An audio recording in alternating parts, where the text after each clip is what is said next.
All right, IPS Experiment 1.4, measuring volume by displacement of water. Main question you're trying to answer: how can you measure the volume of sand alone, a granular solid? More on that in a minute. Whenever you answer the little blue questions as you go through, sure to put sentence answers. Show your math work. Every number you record has to have a unit, always. There's going to be a piece of info you have to record that's not part of one of the blue dots. Be sure to put it over here in this column on the right. Now, what's meant by the main question? Well, if you look at a sample of sand,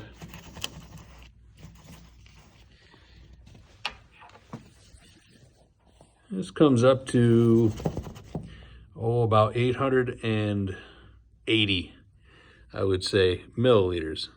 Now, that doesn't mean we have 880 milliliters of sand. We have 880 milliliters of sand and air. A bunch of this is airspace. We're trying to figure out, well, how much of this is just sand? So here's the procedure. You put some sand in a big graduated cylinder. Now we have to take a reading here, this volume. So let me zoom in. Do your best there to estimate. Now you always read a graduated cylinder to the nearest half a division, so it's either going to be, closer to one of these lines or closer to halfway. Whatever you think it is, you got to record that.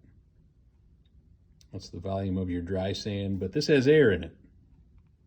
This isn't just sand. This has got air in it. All right, this needs to get put off to the side.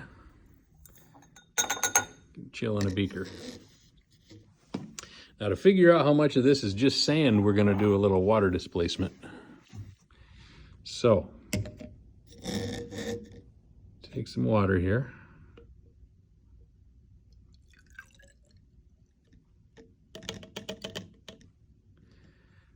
I'm going to end up dumping that sand into the water. But at this point, you should know how water displacement works. We need to know not only where the water goes up to, but where it began. So let me zoom in here. That's pretty good. Do your very best to read that. Remember, liquids always have a meniscus. So at the very bottom of that curve right there, that's what you're supposed to be reading the volume at, the very bottom. You gotta write that down. That's a blue dot. Okay, now watch closely here. When I pour the sand into the water,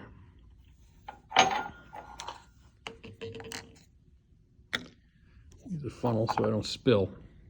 Watch what happens to the level of the water.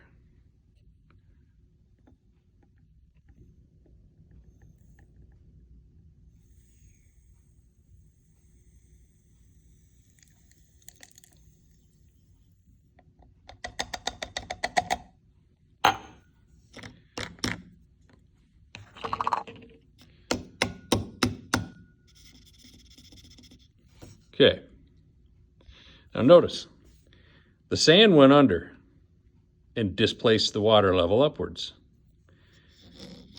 Now, none of the air went under, so however much the water level rose, that's got to represent the volume of just the sand alone.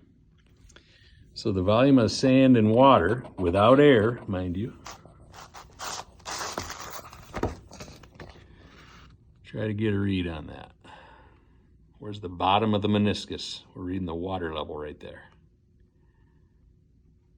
Now you need that piece of information. That's not a blue dot. It's got to go over in that column on the right on your paper.